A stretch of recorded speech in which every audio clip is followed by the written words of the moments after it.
अस्सलाम वालेकुम, खुश आमदीद। भली करे आया जी आया नु वशत के बखैर रागले। नया दिन के साथ मैं हूँ सैयद फैसल करीम और मैं हूँ महक असलम। नया दिन है, नई सुबह है, नया अज़्म है, बहुत सारी नई नई खबरें हैं और आपके लिए बहुत सारी नेक तमन्नाएं हैं, ख्वाहिशात हैं। और छुट्टियों के बाद हमारे साथ महक असलम है और छुट्टियों के बाद महक असलम। एक नई बात ये अल्हम्दुलिल्लाह बहुत अच्छी गुजरी। बस मेरे अब्बा थोड़े बीमार है, तो जितने भी लोग देख रहे हैं भाई मेरी अपील है उनसे कि वो दुआ करें मेरे अब्बा के लिए कि अल्लाह पाक उन्हें सेहत और तंदुरुस्ती वाली ज़िंदगी दे। तो भाई हम जब भी प्रोग्राम का आगाज़ करते हैं तो हम डेली बेसिस पर एक अच्छी बात आपके साथ शेयर करते हैं। वो इसलिए करते हैं ताकि दिन में किसी भी हिस्से में आप 5 से 6 मिनट अपने लिए निकालें और सोचें कि सुबह के वक्त फैसल और महक ने जो अच्छी बात की थी वो हमारी ज़िंदगी में उसका इम्प्लीमेंट कहाँ होता है। अच्छी बात आज की ये है कि उन लोगों से आपने मोहतात रहना है जो बातों में मिठास और दिल में जहर रखते हैं, क्योंकि हमें नहीं पता होता फैसल, हमारे इर्द गिर्द काफ़ी ऐसे लोग मौजूद होते हैं। वैसे क्या पैमाना होता है किसी के मुंह और दिल में जहर जांचने का? अच्छा, वो ये होता है कि मैंने तो ये नुस्खा अपनाया हुआ है कि मैं अपनी बात कभी किसी से शेयर नहीं करती हूँ। कोई कुछ भी कह रहे हैं जी आप बिल्कुल ठीक कह रहे हैं, तो यही करना चाहिए। जी आप बिल्कुल ठीक कह रहे हैं। And her pearls of wisdom. आगे चलते हैं और शो में आज क्या है वो आपको बताते हैं। हमारी चाय आई हुई है तो हम थोड़ी देर बाद पियेंगे, लेकिन अफ्रीकी खातून है, उन्होंने इंतहा कर दी है। उन्होंने 1 घंटे में 250 चाय के कप बनाने का रिकॉर्ड बनाया है। अब हमारे यहाँ भी जो चाय के होटल्स पे रोज़ाना एक नहीं कई रिकॉर्ड्स बनते हैं। इस शो में जो अफ्रीकी खातून हैं उनके रिकॉर्ड के बारे में भी आपको बताएंगे और कराची के जो चाय खाने हैं उस पर भी आपको एक खुसूसी रिपोर्ट दिखाएंगे। ठीक है जी। इसके अलावा वर्ल्ड यूथ स्क्रैबल चैंपियनशिप का टाइटल पाकिस्तान के अली सलमान के नाम, और गुज़श्ता रोज़ हमने अली सलमान से बात की थी। आज हम आपको वो बातें दिखाएंगे भी, क्योंकि जाहिर है जो हमारे चमकते धमकते सितारे, हमारा तो काम है कि अपने इस प्लेटफॉर्म के जरिए उनको आपके सामने हमने लेकर आना है। अच्छा जी, कुदरत ने पाकिस्तान को बेतहाशा वसाइल से नवाजा है, लेकिन हमें शायद इसका इदराक नहीं, इसका इस्तेमाल करना नहीं आता या हम करना नहीं चाहते। अब डेनमार्क है महक, इतना छोटा सा मुल्क है, खूबसूरत आप देखेंगे। अब खूबसूरती तो बहुत आगे की बात हो गई है। उसने अब अपने वसाइल का इस्तेमाल कैसे किया है, कैसे अपनी एनर्जी को क्लीन एनर्जी में कन्वर्ट कर लिया है, आगे चल के इस पर भी बात करेंगे। अच्छा फैसल, वहाँ पर चूँकि हमने मुदस्सिर की बहुत सारी रिपोर्ट्स दिखाई, मुझे लगता है वहाँ के लोगों में एक सेंस है अपनी, वो कहते हैं ना कि अगर हमारा ये हक है तो उन्हें पता है हमारी जिम्मेदारी क्या है। ये चीज़ बड़ी ज़रूरी है कि आपको पता हो कि जी आपकी जिम्मेदारी क्या है। अगर सिर्फ अपना हक ही मांगते रहेंगे तो फिर सवाल हम आपसे पूछेंगे कि क्या आप अपनी जिम्मेदारी निभाते हैं। वहाँ के लोग जिम्मेदारी निभाते हैं, और फिर जब हम आपको ये रिपोर्ट दिखाएंगे तो आपको अंदाज़ा होगा कि गवर्नमेंट के साथ जब आप कंधे से कंधा मिलाकर चलते हैं तो सारा इल्ज़ाम गवर्नमेंट पे नहीं रखा जाता, उनको नहीं दिया जाता, कुछ हमारी भी जिम्मेदारियां बनती है। अच्छा जी, इसके अलावा मौसमियाती तब्दीली के हवाले से दुनिया की सबसे बड़ी COP27 कॉन्फ्रेंस 7 नवंबर से शुरू हो रही है, जिसमें पाकिस्तान अपने मुतालबात पेश करने में सबसे आगे होगा। और प्रोग्राम में आज वफाकी वज़ीर बराए मौसमियाती तब्दीली शहरी रहमान से भी हम बात करेंगे इसी टॉपिक पर। आज हमारे साथ होंगी टैरो कार्ड रीडर उस्ताद शाह, उनसे भी जानेंगे मुस्तकबिल के बारे में और भी मौज़ूआत शामिल करेंगे। लेकिन चलिए सुबह सुबह हम चाय की बात करते हैं, और हर महफिल की जान, हर घर की मेज़बान अच्छा, आपको पसंद है चाय? ज़रूरत, क्योंकि अब आपको दिन में कितने कप चाय पी लेते हैं आप? 2 कप। मैं दिन में जब तक सर्दियों में 4 कप चाय ना पीऊँ ना, मुझे लगता है मैं नहीं चल पाऊंगी, क्योंकि चाय इतनी ज़रूरी होगी। लेकिन यहाँ पर हम चाय पीने की नहीं, चाय बनाने की बात। बनानी आती है? बात मुझे तो आती है। आपने बोला 4 कप मैं पीती हूँ, वो 4 कप कौन शरीफ इंसान को बना के देता है? जो चाय मैं बनाती हूँ वो सिर्फ मैं पीती हूँ या मेरे मियाँ पीते हैं, कोई मेरे हाथ की चाय नहीं पीता, किसी को पसंद नहीं आती। ये उसी में दम है कि वही पी सकता है। मियाँ बेचारे जो है मेरे में मेहरबानी करते हैं, मेरे हाथों की बनी हुई चाय पी लेते हैं। हाँ, लेकिन जो है आपको बनानी आती है चाय फटाफट झटपट, तो आप भी मशहूर हो सकते हैं। वो कैसे, देख लें कैसे। साउथ अफ्रीका में एक चाय वाली खातून है, उनके बड़े चर्चे हैं, उनका नाम भी जो है वो Guinness book of world record में आ चुका है। जी हाँ जी, वजह बनी है कि 1 घंटे में 249 चाय के कप उन्होंने बनाए हैं। तो आपको पहले दिखाते हैं राबिया कंवल की रिपोर्ट, देन उसके बाद जरा पाकिस्तान में भी चाय के हवाले से जो होता है ना कि यहाँ पर भी बहुत चाय बनती है, तो वो भी आपको दिखाएंगे। लेकिन पहले ये राबिया की रिपोर्ट। मीनवाइल मैं अपनी भी पी लूं। हाँ। अगर आपका दिमाग गर्म हो रहा है तो चाय ठंडा कर देगी। आप तनाव का शिकार हैं तो ये चाय ही है जो रिलैक्स करने में मददगार है। जापान में कहावत है कि अगर आप चाय पीते हैं तो आप पूरी जिंदगी खुलकर मुस्कुरा सकते हैं। दुनिया भर में चाय के रसिया बहुत हैं और इकसाम भी। चाय काली हो यानी बिना दूध के तो ये नींद भगाने के लिए बेहतरीन है। दूध मिलाकर चीनी के साथ नोश फरमाए तो जायका, खुशबू, रंग लुभाने के लिए काफी है। सब्ज चाय जिल्द को निखारे, मोटापा घटाए। गुलाबी कश्मीरी चाय हसीन वादियों की याद दिलाए। अफगानिस्तान में इसे शोर चाय और कश्मीर में जरा नमक डालकर नून चाय कहते हैं। और सर्दियों की शामों में मसाले वाली गर्मा गर्म चाय का जिक्र ना हो तो मजा ना आए। दालचीनी, लौंग, हरी इलायची, सौंफ, पुदीना को मुख्तलिफ तरकीब से मिलाकर इसे बनाया जाता है। जनूबी अफ्रीका की एक खातून इंगर वैलेंटाइन को गिनीज वर्ल्ड रिकॉर्ड हासिल करने के लिए 150 प्यालियों से ज्यादा चाय बनाना थी। जब वो अपनी धुन पर आई तो वनीला और स्ट्रॉबेरी समेत 3 मुख्तलिफ फ्लेवर्स की चाय बनाई और 1 घंटे में 249 कप चाय बनाकर आलमी रिकॉर्ड बना लिया। तो आपका क्या ख्याल है? अच्छा जी, अफ्रीकी खातून का कमाल तो आपने देखा। अब हम ज़रा कराची का रुख करते हैं। हमारे नुमाइंदे खुर्शीद आलम, उन्होंने चाय तो नहीं बनाई लेकिन वो शहर के चाय खानों पर ज़रूर गए। वहाँ पर उन्होंने चाय बनाने वालों से पूछा कि वो दिन में कितनी प्यालियाँ बना लेते हैं। एक घरेलू खातून ने भी अपनी कारकर्दगी समा को बताई। तो भाई मुझे लगता है शायद फैसल हम जीत गए। चले देखते हैं कि ये मैच जो है ये पाकिस्तान बमुकाबला साउथ अफ्रीका, ये किसने जीता, देखिए।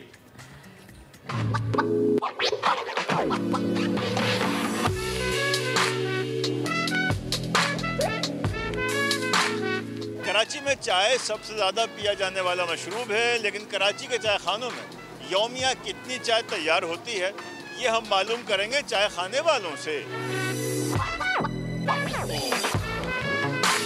भाई करीमुल्लाह साहब, ये बताइए कि दिन भर में कितनी चाय की प्याली बना लेते हैं आप? मैं 1 मिनट के अंदर हमने 7 प्याली बना दिए। अभी आप 1 घंटे के ऊपर आप डिफाइड कर लो कि हम कितने बनाते हैं। हज़ारों की तादाद में होता है, तकरीबन 5000 भी बना लेते हैं, 6000 भी बना लेते हैं। 1 किलो में 8 चाय 7 चाय बन जाता है तो हम तकरीबन कभी 20 मिनट में भी ख़त्म हो जाता है, कभी 30 में भी ख़त्म हो जाता है।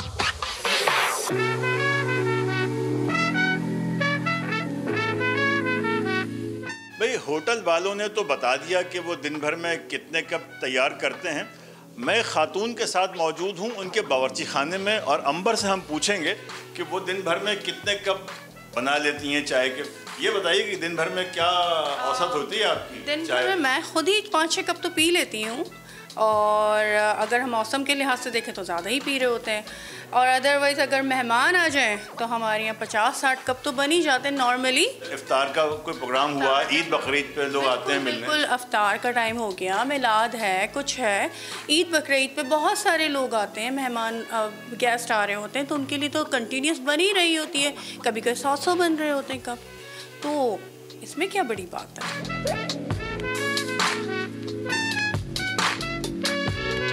600, 650, 800 दिन में फ़र्क होता है, कभी ज़्यादा कभी कम।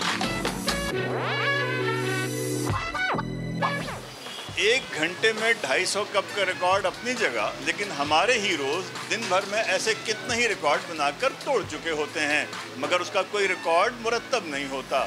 कैमरामैन मोहसिन अली के साथ खुर्शीद आलम, समा, कराची। देखिए मैं समझे 1 घंटे में 250 क्या बेचते हैं हमारे आगे। हमारे यहाँ तो भाई देखिए आपके भाई रिकॉर्ड्स पे रिकॉर्ड, लेकिन ये रिकॉर्ड रजिस्टर नहीं होते ना। यहाँ पे सबसे बड़ा मसला ये है। अच्छा बाय द वे अंदर की बात बताऊं, हाँ। अगर हमारे ऑफिस का ये पता चल जाए ना कि वो हमारे ऑफिस में कितनी चाय बनती है, कितने पीते हैं, तो हम यहीं पे रोकते हैं। लेकिन मेरी बात आगे नहीं बढ़ूंगा। मुझे एक बात कहना था, हमारे ऑफिस की चाय इतने मजे की होती है, हमारे ऑफिस की कॉफी इतने मजे की होती है। आप कभी समा है ना तो यहाँ की कॉफी और चाय जरूर पिए। अच्छा जी, अब जरा ये बात नीचे वालों ने सुन ली होगी और आ रही होगी अब ऊपर। अब हम आगे बढ़ते हैं। पाकिस्तान कुदरती वसाइल से माला माल एक मुल्क है, लेकिन हम इन वसाइल को इस्तेमाल में नहीं लाते। लेकिन हम जब डेनमार्क का जिक्र करते हैं ना तो वहाँ की तारीफ करने को दिल करता है, क्योंकि डेनमार्क जैसे ममालिक इस दुनिया में मौजूद है जो कुदरती वसाइल को इस्तेमाल करके एक तरफ अपने माहौल को साफ कर रहे हैं और दूसरी जानिब मुल्क की खजाने को भी भर रहे हैं। फैसल, एब्सोल्युटली। मुदस्सिर नज़ीर ने इस पर रिपोर्ट तैयार की, हम आपको दिखाते हैं।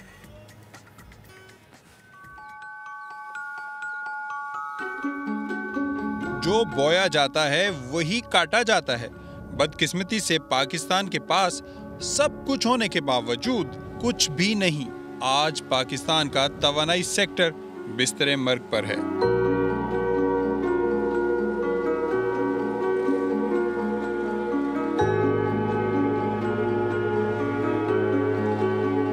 पाकिस्तान में तवानाई बहरान हर गुजरते दिन के साथ शिद्दत इख्तियार कर रहा है, जिसकी वजह से मुल्की मईशत बुरी तरह से मुतासिर हो रही है। इस बहरान की बड़ी वजह तवानाई के शोबे में पाकिस्तान का अपने वसाइल की बजाय दीगर ममालिक पर इन्हिसार है।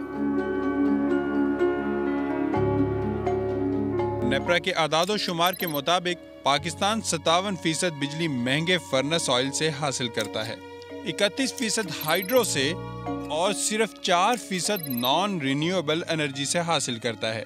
यही वजह है कि महंगे फ्यूल से बिजली पैदा करने की वजह से फी यूनिट कीमत 18 से 42 रुपए तक जा पहुंची है और बिजली का शॉर्टफॉल भी 8000 मेगावाट पर पहुंच जाता है। पाकिस्तान की मुआशी तरक्की और सनतों का पहिया चलाने के लिए सस्ती तवानाई का हसूल वक्त की जरूरत बन चुका है। इसके लिए पाकिस्तान को इन ममालिक की तरह रिन्यूएबल सोर्स ऑफ एनर्जी की तरफ जाना होगा, जिन्होंने तवानाई के मैदान में खुद इन्हिसारी हासिल करके तरक्की की मंजिलें तय की हैं। इन ममालिक में डेनमार्क भी शामिल है, जिसने 70 की दिहाई में पैदा होने वाले तेल बहरान के बाद तवानाई के शोबे में खुद इन्हिसारी हासिल करने का तहिया कर लिया था। डेनमार्क में मेरी मुलाकात नदीम नवाज से हुई, जो डेनिश एनर्जी एजेंसी से 20 साल से वाबस्ता हैं और तवानाई के शोबे में पाकिस्तान को डेनमार्क की पॉलिसियों से सीखने का मशवरा देते हैं। डेनमार्क ने पिछले तकरीबन 45 सालों में काफ़ी तरजीह दी है रिन्यूएबल एनर्जी को, और जो एनर्जी एफिशिएंसी है, यानी कि आप रिन्यूएबल की तरफ चले गए हैं, स्पेशली सोलर, बायोमास, और अपनी इंडस्ट्री को काफ़ी इफ़िशिएंट बना ली है। और इसकी वजह से कि यहाँ जो ग्रीन हाउस गैस है वो भी कम हो गया है और काफ़ी मुल्क ने तरक्की की है। तो इसके अलावा मैं समझता हूँ कि क्योंकि हम तकरीबन 45 सालों से ये काम कर रहे हैं यहाँ डेनमार्क में, तो जो पाकिस्तान जैसे मुल्क हैं वो काफ़ी कुछ सीख सकते हैं कि हमने किस किस्म की पॉलिसीज़ इम्प्लीमेंट की हैं, किस किस्म के हमने रेगुलेटरी फ्रेमवर्क्स इम्प्लीमेंट किए हैं, और किस तरह हमने ये रिन्यूएबल एनर्जी जो हैं टेक्नोलॉजीज़ इनको इम्प्लीमेंट की है। तो मैं समझता हूँ कि पाकिस्तान में बहुत ज़्यादा पोटेंशियल है, पाकिस्तान के बहुत ज़्यादा रिसोर्सेज हैं, तो वो इस्तेमाल करने चाहिए। अदादो शुमार के मुताबिक 2020 में जहां पाकिस्तान ने अपनी बिजली का सिर्फ 4% हिस्सा रिन्यूएबल एनर्जी से हासिल किया, वहीं डेनमार्क ने अपनी तवानाई का 50% से जायद रिन्यूएबल एनर्जी से हासिल किया, जिसमें विंड एनर्जी से 46% बिजली हासिल की गई है। इसके अलावा 6% तवानाई शमसी तवानाई से हासिल की गई। डेनमार्क ने 2030 तक मुल्की तवानाई का 70% और 2050 तक 100% रिन्यूएबल एनर्जी से हासिल करने की मंसूबा बंदी की हुई है।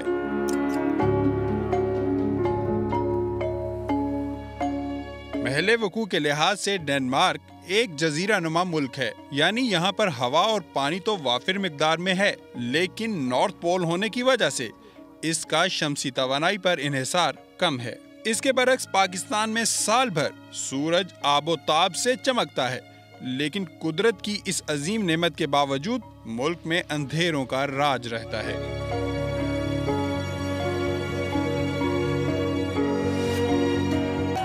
डेनमार्क में तवानाई के हसूल का अहम जरिया ऑफशोर और ऑनशोर विंड टर्बाइन्स हैं। डेनमार्क ने सस्ती तवानाई के हसूल के साथ इस शोबे से वाबस्ता अफराद के मसाइल और खदशात दूर करने की भी कोशिश की है। इसके लिए तेल और गैस को बतौर ईंधन इस्तेमाल करने के बजाय लोगों को रिन्यूएबल एनर्जी पर मुंतकिल होने के लिए इन्हें मराद दी गई हैं। एक तरफ आपको ग्रीन की तरफ जाना है, दूसरी तरफ आपको मुलाजमतों के वसाइल भी पैदा करने हैं। इसकी मिसाल एस्बर्ग पोर्ट है, जो कि डेनमार्क के मगरबी साहिल पर वाक़ है, जहाँ पर तमाम मुलाजमतें तेल और गैस सेक्टर की थीं, जिसकी वजह वहाँ पर ऑयल पोर्ट और मच्छरों का मुतवस्सित तबका था। हमने किसी तरह उन मुलाजमतों को विंड सेक्टर पर मुंतकिल किया। इस काम के लिए हमें उन्हें मरात और ज़्यादा पैसे देने पड़ते हैं ताकि ये अपने आप को ग्रीन बिजनेस पर मुंतकिल कर सकें। तवानाई के शोबे में खुद इन्हिसारी की वजह से डेनमार्क की मईशत फल फूल रही है और अवाम तरक्की कर रहे हैं। इसके मुकाबले में पाकिस्तान महंगा फर्नेस ऑयल और LNG खरीद कर महंगी बिजली पैदा करता है, जिसकी लागत और कर्जों का बोझ अवाम को उठाना पड़ता है। क्या ही खूब हो कि पाकिस्तान भी डेनमार्क की तरह वसाइल का इस्तेमाल करके रीन्यूएबल एनर्जी की तरफ मुंतकिल हो जाए, जिससे न सिर्फ बिजली सस्ती होगी बल्कि मुल्क में खुशहाली का दौर दौरा होगा और हम भी सर फख्र से उठाकर कहेंगे कि ज़रा नम हो तो ये मिट्टी बड़ी जरखेज है। ज़्यादा तेज़ी से तबाही फैला रहा है। जबकि बारिशों में भी गैर मामूली इजाफा हम देख रहे हैं। मौसमियाती तब्दीली के हवाले से दुनिया की सबसे बड़ी कॉन्फ्रेंस मिस्र में 7 नवंबर से शुरू हो रही है। COP27 समिट का एजेंडा तश्कील देने वाली शख्सियात में पहला नंबर पाकिस्तान की वज़ीर बराए मौसमियाती तब्दीली शहरी रहमान साहिबा का है। शहरी रहमान साहिबा ने इस वक्त हमें ज्वाइन कर लिया, उनसे हम गुफ्तगू करते हैं, उन्हें शामिल गुफ्तगू करेंगे। शहरी साहिबा, बेहद शुक्रिया वक्त देने के लिए। Good morning. माहौलियात के आलमी सहाफ़ती इदारे क्लाइमेट होम न्यूज़ की रिपोर्ट में COP27 समिट में क्लाइमेट एजेंडे की तश्कील देने वाले 9 आलमी शख्सियात की लिस्ट जारी है, जिसमें आपको सर फहरिस्त रखा गया है। ये पाकिस्तान के लिए यकीनन एक एजाज़ की बात है। हालिया सैलाब के बाद आपने पाकिस्तान का केस लड़ा है इस समिट में, और समिट की तैयारियां जो हैं वो कैसी हैं, और COP से आप क्या तवक्को रख रही हैं कि किस तरह का रिस्पॉन्स आ सकता है, किस तरह के सजेशंस आ सकते हैं?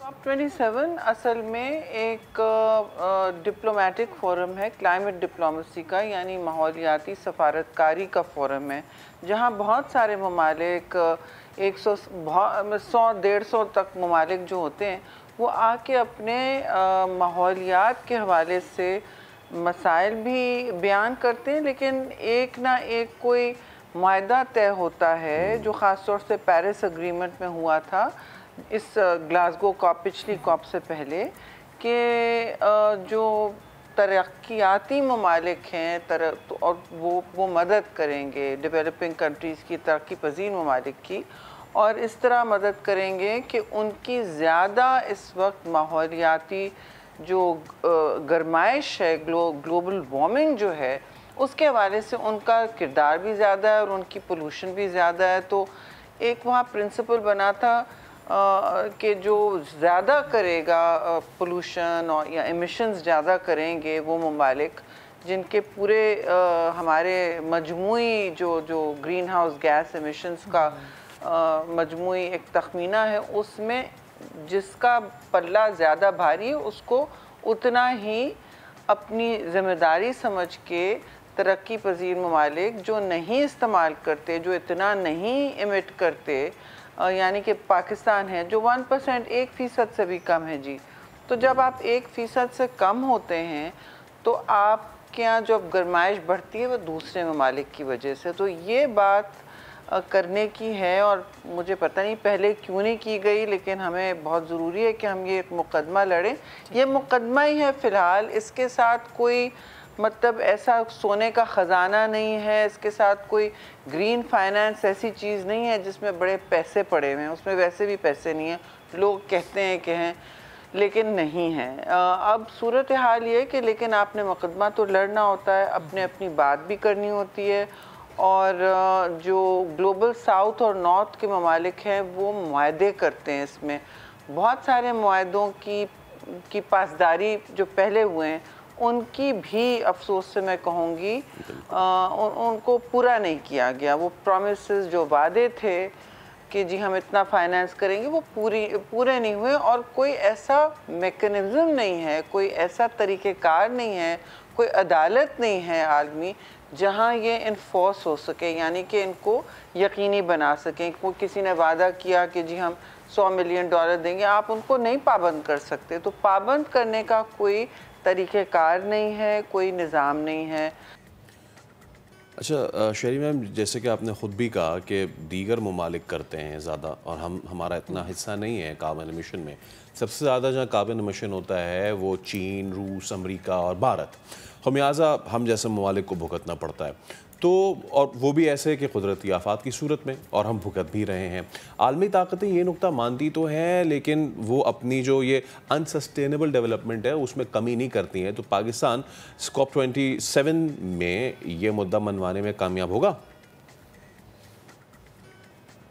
देखिए, पाकिस्तान अकेले कुछ नहीं कर सकता, हम लोगों के साथ ही काम करेंगे। बात यह है कि देखिए COP27 में एक भी मुल्क वीटो कर सकता है। ये जनरल असेंबली नहीं है जहाँ कोई सिक्योरिटी काउंसिल हो, जहाँ कुछ ममालिक मिल बैठ के उनके वोट्स का मतलब वज़न ज़्यादा होता है। यहाँ सबके वोटों का इसीलिए पैरिटी के लिए वज़न एक साथ होता है, लेकिन फिर वीटो भी हो जाता है। तो इसमें मुआहदे आगे ले जाने पूरी एक मुश्तरका शराकतदारी से होते हैं, सबको हामी भरनी होती है, एग्री करना होता है। तो हाँ, एक ये काफ़ी मुश्किल फ्रेमवर्क ही इसका ऐसा है कि बहुत मुश्किल होती है। जब तक ख़ुद ये ममालिक जिनका आपने नाम लिया है वो अग्री नहीं करेंगे कि हम खुद कुछ करें, तो फिर ज़ाहिर है कोई उनसे कुछ नहीं करवा सकता। तो कोशिश होती है कि ऐसी बात ना हो कि दूसरों को नाराज़ किया जाए, लेकिन सिफारतकारी का हुस्न ये होता है कि आप लोगों को टेबल पे, मुज़ाकरात के टेबल पे लाएं और उनसे मुश्तरका वादे करवाएं। और ये एक बहुत बड़ा चैलेंज है, मैं समझती हूँ। बस ना टूटना ही इस सिस्टम का, क्योंकि लोग काफ़ी नाराज़ भी हैं, बहुत सारे ममालिक नाराज़ भी हैं कि उनके साथ माहौलियाती नाइंसाफ़ी हुई है और भेंट चढ़ाए जा रहे हैं। तो ये नाराज़गी फिर गम और गुस्से में भी का एक शक्ल लेती है, और हमारी कोशिश है कि ये ब्रेक डाउन ना हो जाए, क्योंकि ब्रेक डाउन हो गया तो फिर तो बस हम जो वल्नरेबल ममालिक हैं, जो ज़्यादा जद में हैं, जो रास्ते में हैं, फ्रंट लाइन में हैं क्लाइमेट चेंज के, वो तो बिल्कुल किसी से कुछ नहीं कह सकेंगे। फिर बस आप हैं और कुदरत की तबाहकारियाँ हैं, क्योंकि कुदरत के साथ हमने ये एज ए ह्यूमैनिटी हमने ये किया है।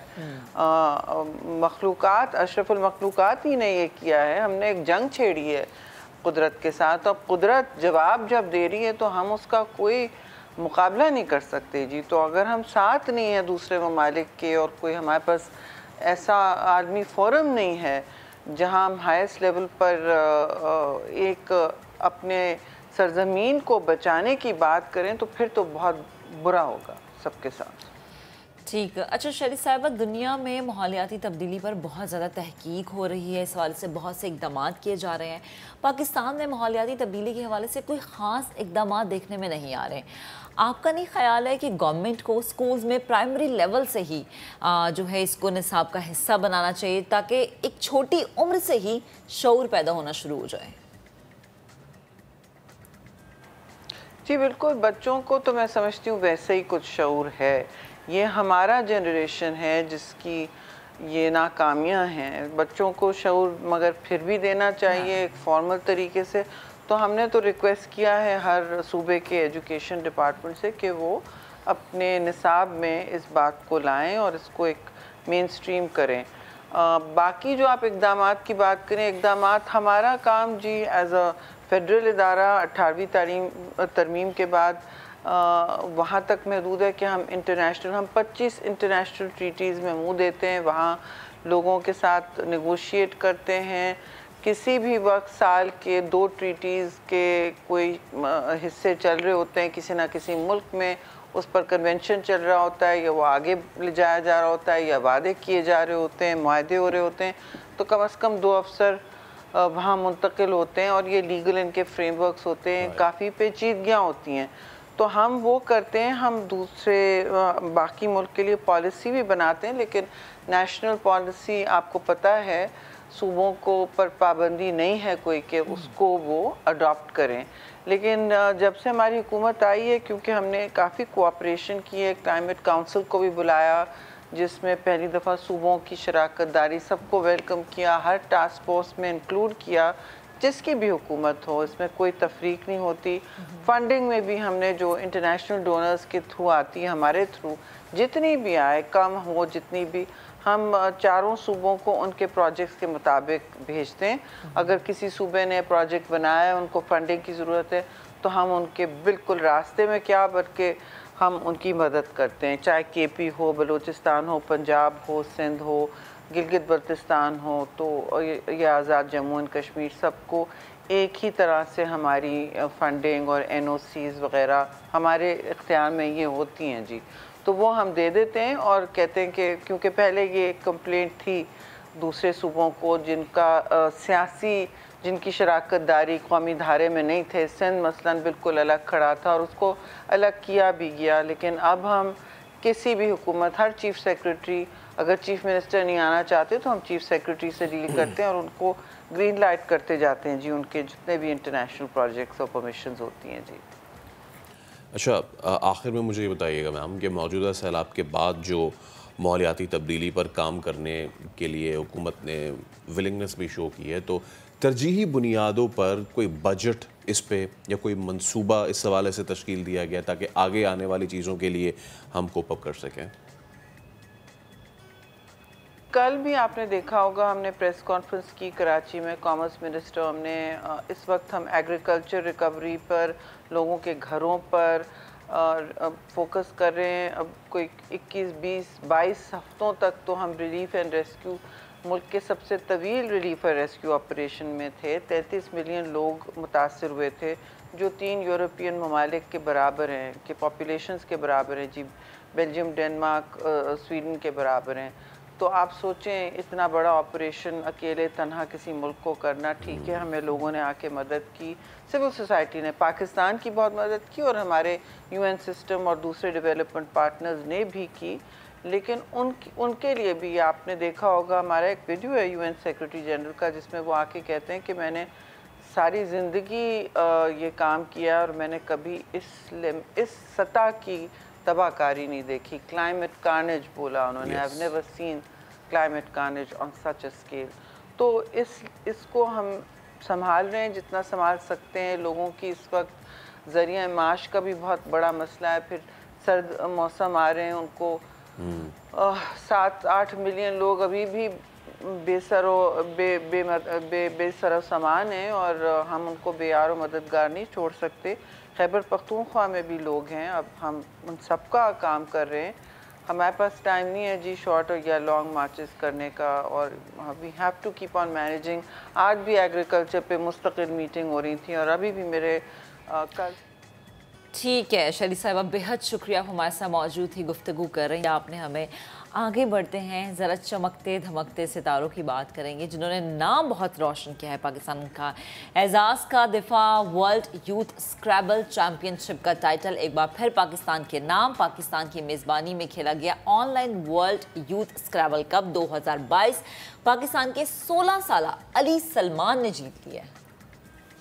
अस्सलामुअलैकुम, कॉन्ग्रेचुलेशंस। सबसे पहले तो डबल कॉन्ग्रेचुलेशंस कि आपने इंडियन को हराया, तो जी he was on second, you are on the first. तो सबसे पहले तो ये बताइए फीलिंग कैसी है, किस किस ने आपको बड़ा सपोर्ट किया इस सारे मामले में?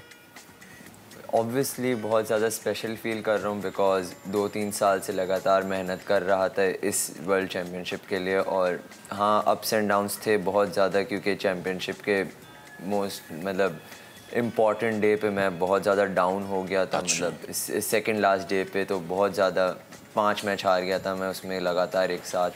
तो फैमिली सपोर्ट बहुत अच्छा, बहुत वो था, फ्रेंड्स ने बहुत ज़्यादा सपोर्ट किया, तो ओवरऑल बहुत अच्छा रहा। फिर अगले दिन कवर करके अल्हम्दुलिल्लाह मैं फाइनल्स में अपनी जगह बना ली मैंने किसी तरीके से। अच्छा अली, मुझे थोड़ा सा बताएं, ये वर्चुअल कंपटीशन था राइट?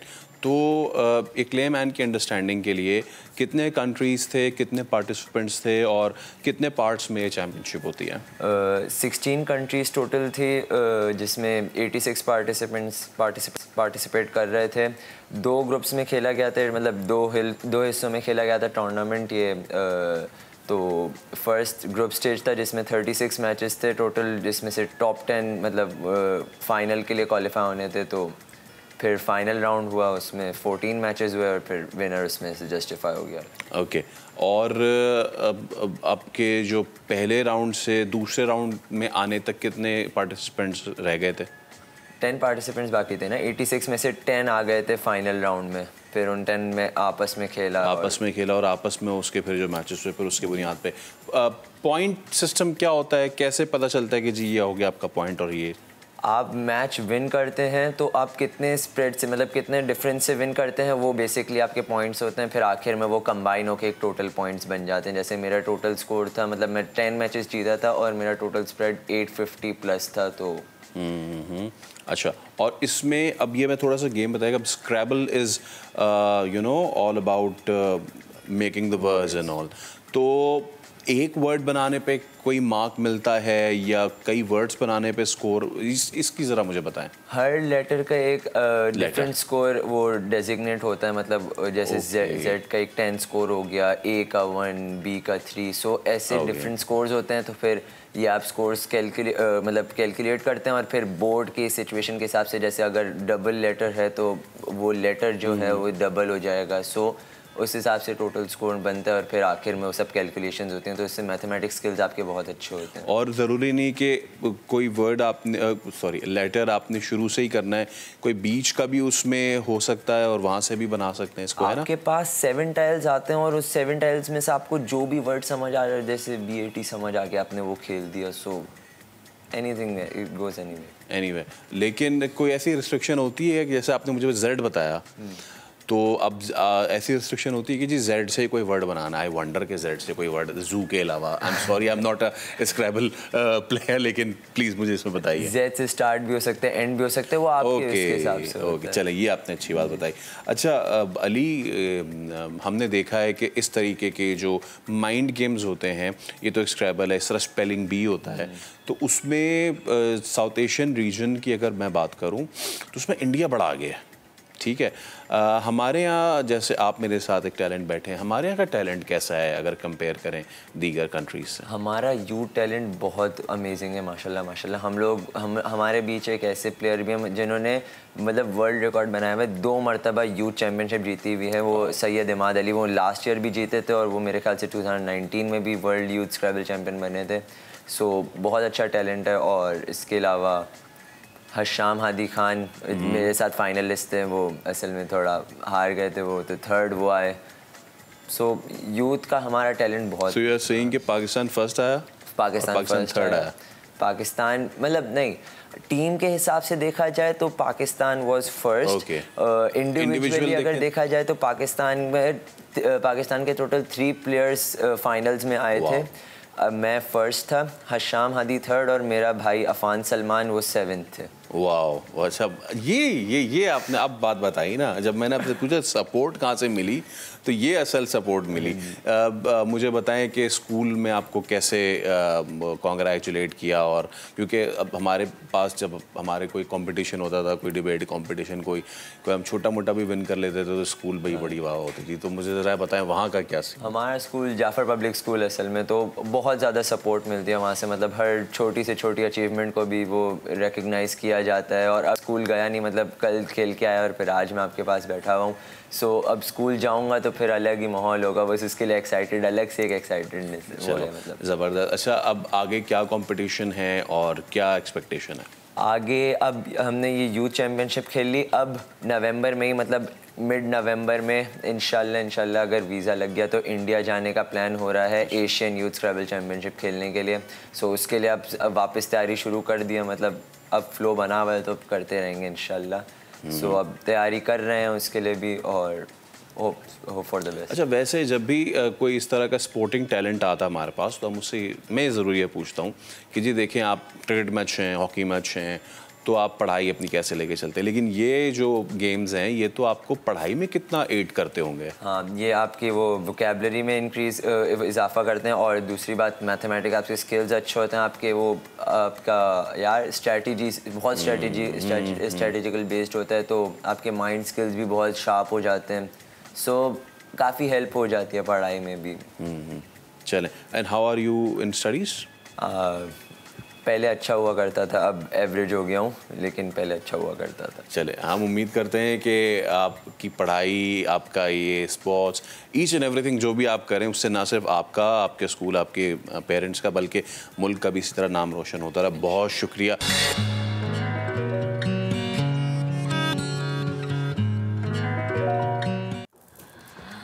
Welcome back. अभी आपको बताएं कि मेहनत में अजमत है और ये हम हमेशा सुनते आए हैं। ये साबित कर दिखाया है पेशावर की खुसूसी पर्सन माहीन ने।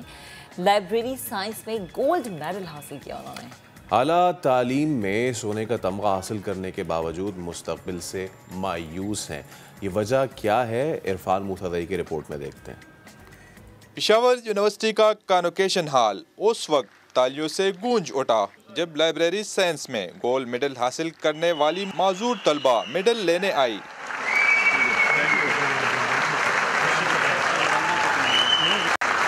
माहीन ने तमाम तर मुश्किलात के बावजूद हिम्मत नहीं हारी और लाइब्रेरी साइंस का एजाज अपने नाम कर लिया। फिर भी मैंने इसको अपनी लाइफ के और एजुकेशन के दरमियान मैंने अपनी ये रुकावट नहीं डाली ना, बहुत सारा रुकावट आई, लेकिन मैंने इसको एक साइड पर कर लिया। माहीन लाइब्रेरी साइंस में माजूरों के लिए कोटा मुख्तस ना होने पर अफसरदा है। जब भी सीट आते हैं तो वो जनरल होते हैं या फिर माइनॉरिटी के, डिसेबल के नहीं होते। और जब भी मैं इंटरव्यू जाती हूँ तो फिर आगे से कहते थे कि आप डिसेबल हो, ये मतलब वो मुझे फिर नहीं वो कर रहे थे। पेशावर यूनिवर्सिटी के सालाना तकसीम असनात में मजमूई तौर पर 436 तलबा ने डिग्रियां हासिल की, जिनमें 18 PhD और 34 MPhil की डिग्रियां शामिल हैं, जबकि 30 तलबा गोल्ड मेडल के हुसूल में कामयाब। इरफान मूसादई, समा, पेशावर। अच्छा जी, अब ज़रा हम बात कर लेते हैं सोने की, जो कि बहुत ज़्यादा महंगा हो गया है। हालात ख़राब हो गए हैं, जिसके बायस अब हमने ये देखा कि तकरीबन हर ब्राइडल जो है और हर जो खातून है जो कि शादी में या कहीं पर भी जाने का सोचती है, वो आर्टिफिशियल ज्वेलरी को ज़्यादा प्रेफर करती है। और बहुत सारी शादियाँ ऐसी हैं जहाँ पर हम आर्टिफिशियल ज्वेलरी देखते हैं, और ये आर्टिफिशियल ज्वेलरी भी कोई सस्ती नहीं होती है, बहुत महंगी होती है। लेकिन इस ज्वेलरी का इस्तेमाल किस तरह किया जाए, कौन से डिज़ाइन है जो कि बहुत ज़्यादा इन है। बिकॉज मुझे याद है मेरी शादी जब थी तब चौकर बहुत ज़्यादा इन था, उसके अलावा जनाब वो कड़े बड़े इन होते हैं, लेकिन कुछ ऐसे डिज़ाइन होते हैं जो कि बड़े पुराने से होते हैं ना, अम्माओं वाले, सादी सादी चूड़ियों वाले, तो वो अभी भी इन है, क्योंकि अभी भी हमारी माओ को वही चीज़ें पसंद है। सो हमारे साथ इस वक्त जो हैं वो ज्वेलरी डिज़ाइनर और ड्रेस डिज़ाइनर ज़ैनब यूसुफ मौजूद हैं स्टूडियोज़ में। उन्होंने हमें ज्वाइन कर लिया। अस्सलाम वालेकुम ज़ैनब, गुड मॉर्निंग, कैसी हैं आप? मैं ठीक, थैंक यू सो मच। अच्छा ज़ैनब, ये सब ज्वेलरी आपने खुद डिज़ाइन की है? जी, मैं ज्वेलरी डिज़ाइनर हूँ और मैं ड्रेसेस भी डिज़ाइन करती हूँ। और अच्छा, मुझे ये बताएं कि जो ब्राइडल्स आपके पास आती हैं, स्पेशली मैं ब्राइडल्स की पहले इसलिए बात कर रही हूँ बिकॉज हमें पता है कि शादी सीजन इन हो चुका है, नवंबर दिसंबर, तो पाकिस्तान में कितना शादियों का महीना होता है। तो मुझे ये बताएं कि जो ब्राइडल्स आपके पास आती हैं उनकी डिमांड अब क्या होती है? सोने से हट गए हैं बहुत सारे लोग, आप चाहते हैं कि आर्टिफिशियल पहने, तो डिमांड क्या है? मैं एक्चुअली प्योर सिल्वर ज्वेलरी बनाती हूँ, तो मेरी जो ज्वेलरी है वो डायमंड के मोल्ड में बनती है, तो उसकी फिनिश और उसकी जो लुक है वो बिल्कुल डायमंड्स की है। ठीक है। तो जी, मेरे पास आते हैं लोग, काफ़ी अपनी शादियों पे पहनते हैं, मंगनियों पे पहनते हैं, निकाह पे पहनते हैं। तो मैं हर उस टाइप की डिमांड को केटर करती हूँ। और वैसे तो ज़्यादातर ख़वातीन बहुत शौकीन होती हैं, तो वो ज़्यादातर ख़ुद भी पहनना चाहती हैं। अब शादियाँ आ रही हैं तो सेट्स अपनी जोड़ों के साथ मैचिंग करती हैं। बिल्कुल। अच्छा, जैसे कि हमने देखा कि एक टाइम पे बहुत ज़्यादा ट्रेंड हुआ था ये चौकर का ना, कि लाइक आपने चौकर पहन, बैन गला है आपने चौकर पहन लिया, डीप गला है आपने चौकर पहन लिया। ब्राइडल्स में भी हमने देखा, इवन मैंने अपने वलीमे पे चौकर वेयर किया। तो ये जो एक ट्रेंड पुराना, क्योंकि मेरी अम्मा बताती हैं उनके टाइम पे था और ये दोबारा रिपीट हो रहा है, तो अब आई थिंक 1-1.5 साल में थोड़ा सा और चेंज हुआ है, तो वो क्या चेंज है? अब ये है कि लेयरिंग का फैशन है। एक आप चोकर पहनते हैं, उसके साथ आप एक हार भी पहनते हैं। जी, और मैं ये फील करती हूँ कि वक्त के साथ साथ थोड़ा ज्वेलरी बहुत रिवाइव हो रही है और ज़्यादा हैवी पहनना अब लोग पसंद करते हैं और वो एक लुक भी कंप्लीट होती है। सही है। तो आई थिंक कि उसमें काफ़ी आपके ऑप्शंस होते हैं। या तो आप जिस तरह ये वाला आप देखें, इसमें एक हार है तो इसके साथ चोकर भी है, हार भी, आप दोनों भी पहन सकते हैं या ईदर भी, मतलब या ये या वो, तो इसमें काफ़ी आपके पास ऑप्शंस होते हैं। ठीक है जी। अच्छा, अब जैसे अभी आपने कहा कि आप जिस तरह से काम कर रही हैं, सिल्वर का ज़्यादा काम है, तो डिमांड इसी चीज़ की है आजकल? मेरे ख्याल में सिल्वर की डिमांड कोविड के बाद ज़्यादा है। मैंने उससे पहले गोल्ड सेट्स भी किए थे, लेकिन अब चूंकि जैसे, और ऊपर से आई थिंक पीपल लाइक के वो कुछ चीज़ अफोर्ड कर सकते हैं, उसमें वो क्वांटिटी भी ले सकते हैं, ऑप्शंस भी ले सकते हैं, तो आई लाइक कि मैं अपने क्लाइंट्स को ऑप्शंस दूं, और बिल्कुल मेरी जो लुक है वो गोल्ड की लुक होती है। ज़हनब, मुझे ये बताएं कि ट्रेंड्स चेंज होते हैं और उसके हिसाब से फिर आपके कपड़े भी चेंज होते हैं, आप the way you wear the jewellery वो भी चेंज होता है। क्या ये ज्वेलरी का ट्रेंड मौसम के हिसाब से भी चेंज होता है, according to the weather as well? मुझे लगता है ज्वेलरी इतना मौसम से अफेक्ट नहीं होती क्योंकि एक लग्जरी गुड है, तो एक लग्जरी प्रोडक्ट है ये। वो है कि चाहे गर्मी हो या सर्दी हो, अगर किसी ने मतलब शादी कोई ब्राइडल है तो वो लाइक अगर बहुत ज़्यादा गर्मी है तो you go for lighter jewellery, अगर बहुत सर्दी है, अगर आप प्रैक्टिकल पर्सन हैं तो यस, बट अदरवाइज ये ऐसा एक शौक है ना कि आप मतलब लेडीज़ इतना केयर नहीं करती कि सर्दी है गर्मी है, क्योंकि उनको कोई चीज़ ब्यूटीफुल लगती है तो वो पहनती हैं। वो कहते हैं ना, खवातीन को तो शादियों में सर्दी भी नहीं लगती है ना, स्लीवलेस भी पहन के चलते हैं तो सर्दी के मौसम में भी सर्दी लग रही होती है। अच्छा ज़्यादा मुझे बताएं, जैसे कि ये वाला सेट है, मैं चाहूँगी ज़रा इसको हम कैमरे से जूम करें। अगर ये सेट कोई खातून खरीदना चाह रही हैं तो वो लाइक, चूँकि ये चीज़ ऐसी है जो कि आप बारात पे इजीली वेयर कर सकते हैं, आप अपनी इंगेजमेंट पे पहन सकते हैं, तो क्या प्राइस होंगे इसके? मैंने अपने प्राइसेस काफ़ी लो रखे हैं, क्योंकि होता है ना बजट का बड़ा इशू होता है खवातीन को। बिल्कुल, तो आई वुड से कि मेरे सेट्स जो हैं वो 25 to 40 हैं। अच्छा। और वो भी 40 वो जो बहुत हैवी सेट होगा। अच्छा। जैसे उसमें टीका भी होगा, झूमर, एवरीथिंग, तो मैं अपने प्राइसेस मैंने काफ़ी रीजनेबल रखे हैं जी। ये लिटरली बहुत रीजनेबल है भाई। अगर आप खालिस लेने जाएं और गोल्ड भी लेने जाएं तो 3.5 से 4 तो कुछ भी नहीं है। कुछ भी नहीं है।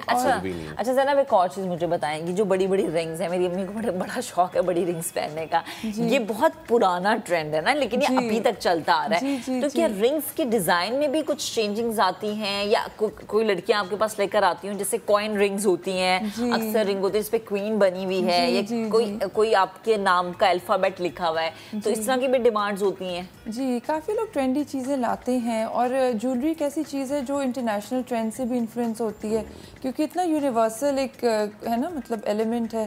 तो मेरी क्लाइंट्स जैसे बाहर भी हैं, वो भी एक ऐसी बात मैंने नोट की है कि जो ज्वेलरी है वो हर कोई, खूबसूरत ज्वेलरी हर कोई लाइक करता है। और आप सही कह रही हैं, कुछ ज्वेलरी मुगल ज्वेलरी से भी इंस्पायर्ड है, और वही क्लासिक डिज़ाइन से वो चलते आ रहे हैं। कुछ थोड़े मॉडर्न हैं, लेकिन वो आप हर तरह के लिबास के साथ पहन सकते हैं। अच्छा ज़ैनब, चूँकि आप ड्रेस डिज़ाइनर भी हैं, तो मैं चाहूँगी कि वो खवातीन जो कि ऑफिस गोइंग है या डेली बेसिस पे उनका बाहर निकलना है, अब चूँकि सर्दियाँ हैं ना, आपने एक सूट पहना, ऊपर शॉल ली, ठीक है, अब वो गले में ऐसा हल्का क्या पहने या किस तरह के इयररिंग्स पहने कि बड़ा एलिगेंट सा लुक आए उनका?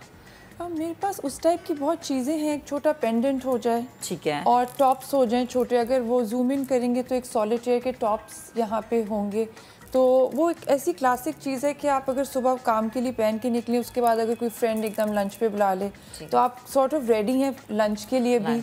और अगर कोई जैसे आपने शाम में एकदम कहीं जाना, आपके पास टाइम नहीं है, तो आपने थोड़ा सा अपना मेकअप टचअप करके, अगर आपके, क्योंकि मैं कोऑर्ड सेट्स भी करती हूँ, कोऑर्डिनेटेड सेट्स, तो इतने ज़रूरी नहीं हैवी हों, वो प्लेन भी है मेरे पास बेल्ट के साथ, तो आपने साथ शॉल लगा ली, थोड़ी सी आपने टॉप्स थोड़े बड़े पहन लिए, साथ बैंगल पहन ली, तो आपको एकदम से मैं बिलीव करती हूँ थोड़ा सा practical and quick getting ready में, ताकि उसमें टाइम से, वो आजकल लेडीज जॉब करती हैं, बहुत कमिटमेंट्स होते हैं, तो आपने एक ही आउटफिट को मतलब थ्रू आउट द डे पहन लिया, इयररिंग्स भी, ज्वेलरी भी आपने थ्रू आउट द डे पहन ली, तो उस तरह माशाल्लाह मेरी ज्वेलरी काफ़ी पसंद की जाती वर्सेटाइल है। ठीक है। अच्छा ज़ैनब, मुझे ये बताएं कि कुछ ख़वातीन होती हैं लाइक जैसे कि आपने जूड़ा बांधा ना, और आप कहते हैं कि जूड़ा बांधने के साथ आप इयररिंग्स थोड़े से हैवी पहने, लेकिन आप गला खाली छोड़ दें, गले में आप कुछ ना पहने, तो वो आप इयररिंग्स पहने तो वो कवर हो जाता है। कुछ ख़वातीनें करती हैं कि गले में आपने कोई भरी हुई चीज़ पहनी, छोटे छोटे से इयररिंग्स, या फिर आपने नहीं भी पहने। तो मैं चाह रही हूँ कि आप ज़रा उन ख़वातीन को भी गाइड करें, चूँकि आगे अगेन फिर वही बात है कि शादियों का सीज़न है, तो अगर आप बारात पे जूड़ा बना रहे हैं, ये साइड जूड़ा है, या आप मेहंदी पे अगर टेल कर रहे हैं, तो उसके साथ किस तरह के इयररिंग्स अच्छे लगेंगे? ये अगेन मैं कहूँगी पर्सनल प्रेफरेंस पे है। कभी कभी मैंने नोट किया है कि कोई जूड़े के साथ लॉन्ग भी अच्छे लगते हैं, तो आप एक you can make a stylish statement. और कई लोगों के फेसेस पे टॉप्स जूड़े के साथ अच्छे लगते हैं। अच्छा, एक चीज़ मैंने और मुझे जो बहुत खूबसूरत लगती है कि आपने इयररिंग्स कुछ भी नहीं पहना, एक बहुत बड़ा सा गले में आपने एक स्टेटमेंट पीस पहना जो बहुत ज़्यादा हैवी हो, तो वो भी एक स्टाइल स्टेटमेंट लगता है कि आपने बिल्कुल मतलब इयररिंग्स कुछ नहीं और आपने एक बड़ा सा एक हैवी पीस पहना है, लाइक क्लासिक मुग़ल टाइप का, तो उस पर भी बहुत ज़्यादा मतलब लोगों की नज़र जाती है। वो भी एक तरीका है पहनने का। सही है। तो मैं ये कहूँगी कि कोई एक सही तरीका नहीं, उसमें होता है कि आपके ऊपर क्या चीज़ सूट करती है और आपका स्टाइल क्या है और आप किस चीज़ को कैरी कर सकते हैं। ठीक है, सही तो टॉप्स भी अच्छे लगते हैं। वैसे सेफर बेट है कि टॉप्स जूड़े के साथ। अब ये ऑलरेडी ये बड़ा खालिसतन खातीन का टॉपिक है, बट अब हम देखते हैं अक्सर कि बहुत सारे लोग इंस्पायर होते हैं, जैसे आप जिक्र कर रही हैं मुग़ल जो है स्टाइल, अभी हालिया दिनों में टर्किश स्टाइल जो है वो जी बड़ा वो हुआ, तो उस पर थोड़ा सा बताएं कि वो लोग जो है वो हलीमे की तरह इस तरह जो थी वो and Turkish sultan rings are absolutely different, तो प्लीज़ इस हवाले से ज़रा थोड़ा सा बताएं। वो भी जैसे मेरे पास कुछ एलिमेंट्स हैं जो मैं टर्किश ज्वेलरी से भी इंस्पायर्ड हूँ, तो वो कुछ आप पीसेस देखेंगे वो क्रश्ड रूबीज़ वाले जो और कुछ रिंग्स भी मेरी हैं, तो वो हमारे अपने कल्चर में भी मत्था पट्टी का कॉन्सेप्ट है अगर आप देखा जाए हमारे कल्चर में। और जो उनकी रिंग्स हैं वो कॉकटेल रिंग्स कहलाती हैं, तो वो काफ़ी मेरे पीसेस में भी वही रिंग्स नहीं है लेकिन उस स्टाइल की हैं। उसमें होता है कि एक आपने बहुत बड़ी रिंग पहनी हो, तो वो भी बहुत ख़ास अच्छा लगता है, बहुत स्टाइलिश और ग्रैंड लुक आता है। सही है। तो अच्छा ज़ैनब, एक हाथ में आपने बड़ी रिंग पहनी है, ठीक है, उस हाथ में क्या लाइक आपने जी अपनी इंगेजमेंट जो आपकी फिंगर है रिंग वाली फिंगर है उसमें आपने एक बड़ी रिंग पहनी है, बाकी उंगलियों में कुछ पहनने की ज़रूरत है आपको? मुझे बड़ा अजीब लगता है कि आपने इतनी सारी अंगूठियां पहनी हैं एक साथ ना, कि बड़ी अंगूठी भी पहनी है, छोटी छोटी अंगूठियां भी पहनी है, लेकिन चूंकि हमारे यहाँ ख़वातीन का शौक है ये, फिर ट्रेंड भी है, मेहंदी पे अमूमन हम बड़ी अंगूठियां पहनते हैं, या तो हाथ की बनी हुई हैं या कोई फूल की बनी हुई है, तो मैं इस लिहाज से पूछना चाह रही हूँ। मैं जैसे ये कहूँगी अगर आप एक स्टेटमेंट रिंग पहन रही हैं जिसको कॉकटेल रिंग जो भी आप ग्रैंड सीख, तो अगर आप चाहते वही आपका एक मतलब पीस हो तो उस हाथ में आप फिर और कुछ ना पहने। ठीक है। अगर आपके पास कोई कोऑर्डिनेटेड रिंग्स हैं यानी उससे मिलती जुलती, जैसे मैं कहूँगी जैसे एक पेयर अच्छा बन रहा है, एक थीम है, तो उसमें फिर अगर आप दो भी पहनेंगी एक हाथ में मिलती जुलती रूबीज़ का लुक है तो वो भी बहुत अच्छा प्रिटी लगता है। आजकल मैंने नोट किया मैचिंग को बहुत लाइक करते हैं, तो अगर आपने एक पहना हो या दो तीन चीज़ें रिंग्स पहनी हो सेम कलर में हो या सेम स्टोन्स हो तो वो बहुत प्रिटी लगता है। सही है। अच्छा मुझे बताएं कॉम्प्लेक्शन का कितना किरदार होता है आपकी ज्वेलरी सिलेक्शन में? लाइक बहुत चिट्टा गोरा रंग है तो क्या आप जैसे मतलब ये पहने कि जी डार्क कलर्स के आप इयररिंग्स पहन रहे हैं, या आपका डल कॉम्प्लेक्शन है तो उस लिहाज से अगर आप इयररिंग्स की कलेक्शन या स्पेशली रिंग्स की हाथों के हवाले से अगर मैं बात करूँ, जैसे नेल पेंट की सिलेक्शन बड़ी ज़रूरी होती है डल कॉम्प्लेक्शन के हाथों पे, फेयर कॉम्प्लेक्शन के हाथों पे, तो क्या ज्वेलरी का भी कोई एलिमेंट होता है? ज्वेलरी का मैं फील करती हूँ जो जेम स्टोन्स होते हैं, जो जेम कलर्स हैं ओरिजिनल हमारे, जैसे एमरल्ड हुआ, सैफायर हुआ, रूबी हुआ, मुझे फील होता है कि वो यूनिवर्सल कलर्स हैं क्योंकि वो कुदरती स्टोन है तो वो हर औरत पे खूबसूरत लगता है। और मेरी चूँकि ज्वेलरी है सेमी प्रेशस, क्योंकि आपको पता है एमरल्ड्स कितने एक्सपेंसिव है, मैं जेड या उसके बाद जो भी सेमी प्रेशस उसके बाद आता है, तो मेरे कलर्स उनसे मतलब सैफायर से मिलते जुलते next to the real stone के कलर होते हैं। आई फील कि ये एक ऐसी चीज़ है कि ये स्टोन्स हर औरत पे, हर कम्प्लेक्शन पे खूबसूरत लगते हैं जी। अच्छा, एक चीज़ मैं पूछना चाहता हूँ ज़ैनब, आप ये जो आप काम कर रही हैं कितने अरसे से कर रही हैं? मैं ज्वेलरी का काम मैंने बहुत साल पहले अपनी सिस्टर इन लॉ के साथ शुरू किया था और इस बात को मेरे ख्याल में कोई 7-8 साल हो गए हैं। फिर वो मूव हो गई लाहौर, तो फिर मैंने अपना काम कंटिन्यू किया। तो आई थिंक इसको 7-8 साल तो हो गए होंगे जी। अच्छा, बहुत सारी ख़ातीन जो कि ये तो देख के इंस्पायर हो ही रही होंगी कि जी इतना सारा अच्छा कलेक्शन है। थोड़ा सा ये भी बताएं कि अगर कोई इस डिसिप्लिन में काम करना चाहे जी, उसको कितना टाइम लगेगा, क्या आप बताएंगी उन ख़ातीन एंटरप्रेन्योर्स को जो कि करना चाहती हैं इसमें? मर्दों को भी बता सकती हैं जी। आजकल तो मर्द एंड लेडीज़ एंड जेंट्स दोनों आपके पैशन की बात है। और ये है कि आई थिंक इस फील्ड में बहुत स्कोप है, लेकिन मेन जो चीज़ होती है मैं बिलीव करती हूँ आपके पैशन पे डिपेंड करता है। अगर आपका किसी चीज़ में फ्लेयर है, पैशन है, आपका स्टाइल है, एस्थेटिक है। अब मैंने इंडस से आर्ट एंड डिज़ाइन में ग्रेजुएट किया, तो ये चीज़ मुझे नेचुरल फील होता है डिज़ाइन के राउंड बैठना, कपड़े, ये एस्थेटिक्स में।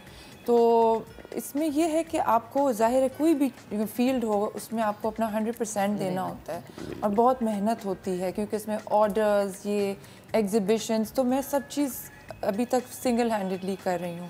माशाल्लाह जी। तो आपको बेस्ट ऑफ लक विश करते हैं। Thank you so much for coming. तो फिर आपने देखा कि किस तरीके से आप जो है वो घर बैठ के भी कर सकते हैं। ट्रेंडी ज्वेलरी जो कि है आप उसकी सिलेक्शन कैसे कर सकते हैं, बिकॉज ये हम खवातीन ही समझ सकते हैं कि कितना मुश्किल काम होता है कि जब आप मियाँ आवाज़ें दे रहे होते हैं ना, आप बहुत जल्दी समझ हम भी सकते हैं अपने कानों में क्या पहना है, अपने हाथों में क्या। 1.5 घंटा एक पीस पे लगेगा तो समझ हम भी सकते हैं। तो बहुत सारी एंटिक्विटीज हमने अपने सामने रखी। बाय द वे, जदीद दौर में कई ऐसी चीज़ें जो तारीख का हिस्सा भी बन चुकी हैं।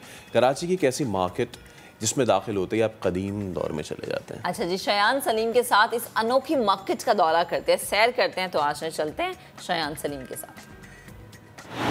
एंटीक्स के शौकीन के लिए कराची में एक ऐसी मार्केट है जहां आपको 100 साल से भी ज़ायद पुराने एंटीक्स पीस मिलेंगे।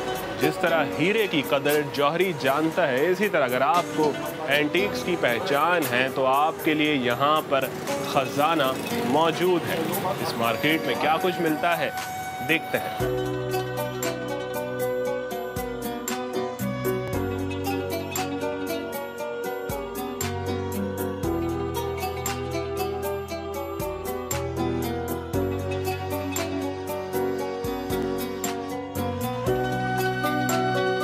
हैंडीक्राफ्ट तो अज़ल से चल रहा है, जब से दुनिया बनी है, जब से इंसान वजूद में आया उसने अपनी ज़रूरत की चीज़ बनाई। हैंडीक्राफ्ट, हाथ का बना हुआ सामान।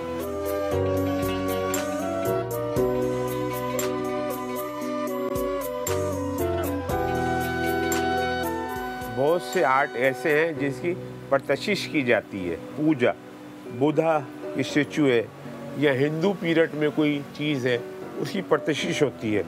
बहुत से ऐसे अपने स्टेचूज़ वगैरह हैं जिनकी परतशिश नहीं होती। उनका एक ख्याली आर्ट है कि उसने अपने ख्याल से एक तख्लीक कर दिया, उसने एक आर्ट को बना दिया।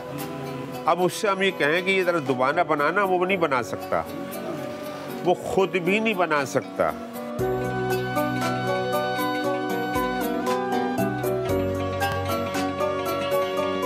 अब जैसे पुराने सुराइये हैं, पामदान हैं, ये हमारा अपना इस्लामी कल्चर है। कुछ लोग इंडिया से लेके आए हिजरत करके जो आए, तो कुछ लोगों ने यहाँ पे ला के बेच दिया, कदर नहीं की। नई नस्लों ने मतलब पता ही नहीं लगा उनको क्या है, वो बेचते चले गए। पुराने लोग अपनी दुनिया को, अल्लाह को प्यारे हो गए। इस तरीके से ये सारा सामान इस तरीके से चल रहा है, घूम रहा है, फिर रहा है।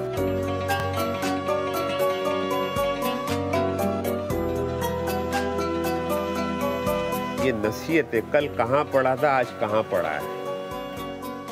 कल ये फलाने नवाब साहब के दरवाजे पे लगा हुआ था, ये फलाने के घर में लगा हुआ था, जहाँ हम सोच नहीं, गरीब आदमी, आम आदमी सोच नहीं सकता था कि जाके इस चीज़ को हाथ लगा दे। माल में कुछ भी नहीं है। मेहनत ज़रूर है, हाँ ये एक शऊर है, एक शऊर पैदा कर रही चीज़ें कि यार ये लोग भी चीज़ें बनाते थे, जिन्होंने ली इस पे कितना पैसा खर्च किया होगा, कितने शौक से बनवाई हुई चीज़ें। आप सोचो ना, उस कारीगर ने कितनी मेहनत की होगी इसके ऊपर, और आज कहाँ पड़ा हुआ है।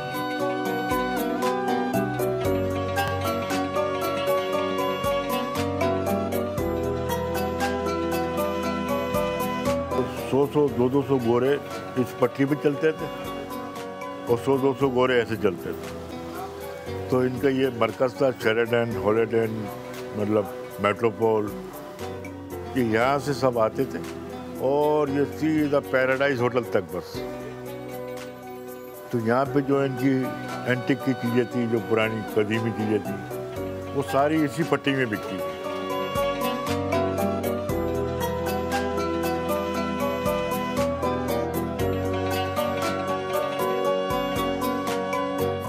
अच्छा, बहुत सा सामान ऐसा है जो कि लोग बाग कबाड़ खाने में बेच देते हैं, कबाड़ियों को।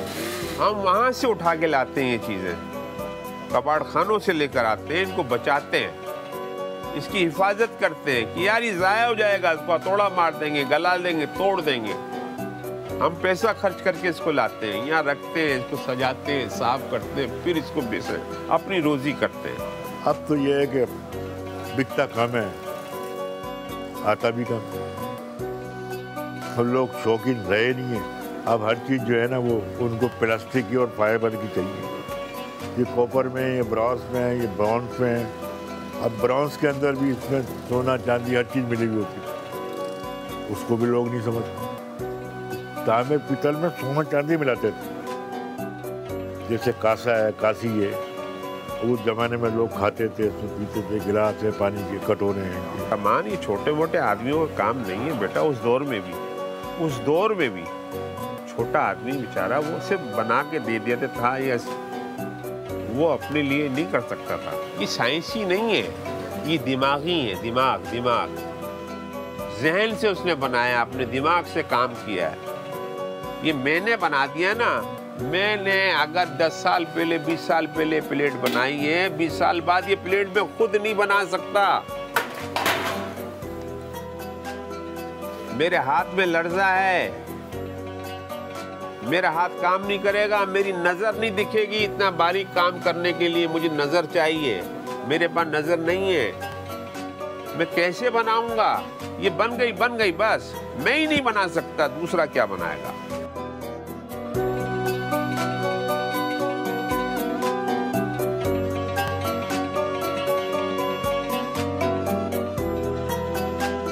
नवादरात की अहमियत को समझने वाले कम ज़रूर हैं, मगर एंटीक्स लवर्स की वजह से ही ये कुछ दुकानें आज भी कदीम अशिया से भरी हुई हैं। वक्त बदलता रहेगा, ट्रेंड्स बदलते रहेंगे, मगर एंटीक्स के शौकीन हर दौर में मौजूद रहेंगे और इन्हें मुंह मांगे दामों में ख़रीदेंगे भी। कैमरामैन सनाउल्लाह के साथ शायान सलीम, सामा, कराची। एम्प्रेस मार्केट कराची की एक ऐसी मार्केट जो कि अंग्रेज़ दौर की है। बज़ाहिर तो ये मार्केट रोज़मर्रा इस्तेमाल की अशिया की ख़रीदारी के लिए इस्तेमाल होती है, लेकिन अपने अंदर ये मार्केट कई कहानियां समोए हुए हैं। अच्छा फैसल, जब मैं यहाँ पर गई थी ना कवरेज के लिए, तो मैं हैरान थी मार्केट देखे, बिकॉज जाहिर सी बात है कि हम जब कराची में आए तो हमने इसके बारे में बहुत सुना था, बाहर से इतनी अट्रैक्टिव, और जब आप अंदर जाते हैं एक अलग ही माहौल आपको मिलता है। नुमाइंदे खुसूसी रेहान अहमद ने एक रिपोर्ट तैयार की है, ये रिपोर्ट देखने के बाद आप मजबूर हो जाएंगे यहाँ का विजिट करने के लिए। सो पहले रिपोर्ट देख लें।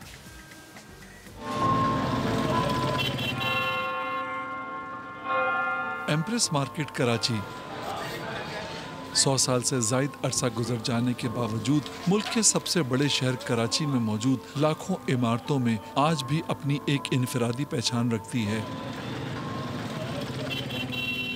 एम्प्रेस मार्केट 18वीं सदी में बरतानवी हुकूमत ने तामीर कराई थी ताकि कराची के शहरी अपनी रोजमर्रा इस्तेमाल की अशिया इसी एक इमारत में से हासिल कर सकें। खटमल लाल बेग ना हमारे पैसे वापस। इस बारे में एम्प्रेस मार्केट के पुराने दुकानदार आफ्ताब अहमद का कहना है, गए वक्तों में ये मार्केट बेमिसाल थी। जब ये पूरी ये था इम्प्रेस मार्केट पुराने उसमें, तो कम से कम लाख 1.5 लाख आदमी काम करता था। खाली दुकानें जो है ना 50-60 हज़ार दुकानें थी। अब तो कई लोगों को ये भी नहीं पता है कि मार्केट के अंदर दुकानें हैं। लोग बाहर गार्डन देखते हैं ना, तो वो कहते हैं अंदर पता नहीं क्या है। बस ये समझो हम आदत है, हम आके बैठ जाते हैं। सुबह से अभी तक मैंने एक बोतल नहीं बेची है, ऐसे ही बैठा हूँ अल्लाह के आसरे पे। रिजल्ट किसने देना वो देगा। दुकानदार आफ्ताब अहमद का कहना है कि कराची की तरक्की और फैलाव ने एम्प्रेस मार्केट के दुकानदारों के काम को शदीद मुतासिर किया है। मैं तकरीबन 1986 से इस मार्केट के अंदर काम कर रहा हूँ और बहुत अच्छा वो टाइम था इस मार्केट का। बहुत इसमें रौनकें थीं, बहुत कारोबार था, लेकिन वक्त के साथ साथ ये इसमें चेंजेस आती गई और बदलता गया। और अब तो ये है कि जगह जगह शॉपिंग मॉल बन गए हैं, तो लोग बाग वहाँ से कर लेते हैं। गली कूचों में भी जो है ना शॉपिंग मॉल बन गए हैं। लोग इधर नहीं आते, नहीं तो पूरे कराची के लोग इधर आते हैं। एम्प्रेस मार्केट से रोजगार हासिल करने वाले हजारों अफराद में से एक अता मोहम्मद भी है, जो इस मार्केट में लोगों का सामान उठाकर अपने घर का चूल्हा जलाता है। अता मोहम्मद एम्प्रेस मार्केट में काम करने वाले दीगर तमाम अफराद की तरह मुआशी मुश्किलात का शिकार है। शुरू से मैं आया था, बाल नहीं था, उसके बाद काला बाल आ गया, काला बाल के बाद सफ़ेद बाल आ गया, अभी एंड हो गया। हाँ, 55-60 साल हो गया मेरे को सदर एम्प्रेस मार्केट में। हर दुकानदार गवाही देगा कि ये पुराना है। किसी दिन 1000, किसी दिन 500, किसी दिन कोई अल्लाह वाला आ गया तो 1000 का नोट दे दिया तो 2000 भी बन जाता है। किसी दिन ये है कि किराया नहीं है तो किसी से मांग के लेके जाता हूँ। सब दुकानदार जानते हैं, किराया देता है, पहुँच जाता हूँ घर।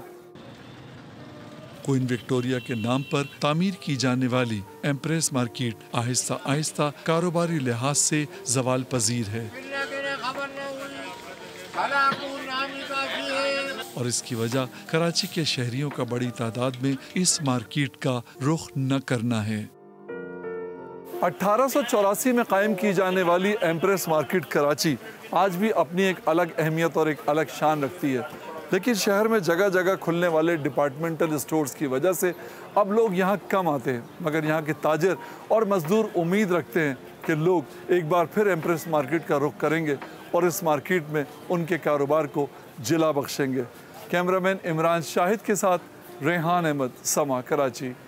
चलें जी, कराची से ये एक और खबर है। खुली फ़ज़ा में ट्रेनिंग करने का रुझान अब बढ़ने लगा है। शहर के मुख्तलिफ पार्क्स में बूट कैंप में शहरियों की बड़ी तादाद अब शिरकत करती हमें नज़र आ रही है।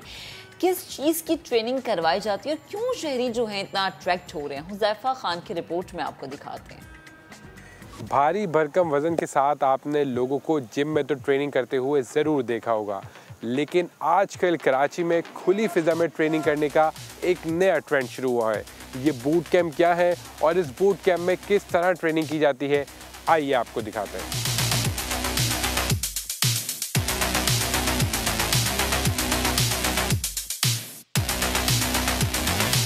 बूट कैंप का मकसद क्या होता है? बूट कैंप एक मिलिट्री स्टाइल ट्रेनिंग होती है जो कि थोड़ा सा शॉर्ट टर्म प्रोग्राम होता है। इसमें वज़न कम करने वालों की तादाद ज़्यादा है। उसके साथ कुछ कार्डियक रिहैबिलिटेशन के लिए भी हमारे पास आते हैं, जिनको डॉक्टर्स की तरफ से कुछ एडवाइस है कि कार्डियक हेल्थ को इम्प्रूव करें। बहुत सारे ऐसे लोग आते हैं जिनको डायबिटीज़ का मसला है, किसी का कुछ मेडिकल इशू है, किसी का हेल्थ इशू है, किसी के नीज इशू हैं, बहुत सारी ख़वातीनों के साथ इशूज़ होते हैं, तो उसको जहन में रखते हुए हम उनको वर्कआउट कस्टमाइज करके देते हैं।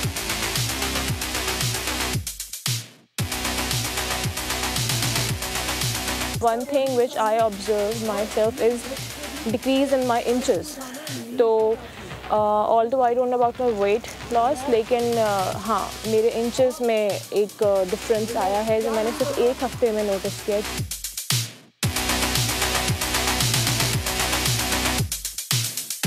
ज़ाहिर है एरी है, स्पेशियस है, लिमिटेशन नहीं है, फिर हम अपनी मर्ज़ी से किसी क्लोज एनवायरनमेंट में नहीं है, सारा दिन ऑफिस में एसी में काम करते हैं, तो हमें बहुत ज़रूरी है हम फ्रेश एयर में काम करें या वर्कआउट करें। कट ऑफ के लिए कि 6 to 7 या ऑलमोस्ट ये था कि अगर आप रिलीजियसली डाइट प्लान्स और क्या कहते हैं डिटॉक्स वगैरह फॉलो कर रहे होते हैं तो आप 10 kg भी रिड्यूस कर सकते हैं।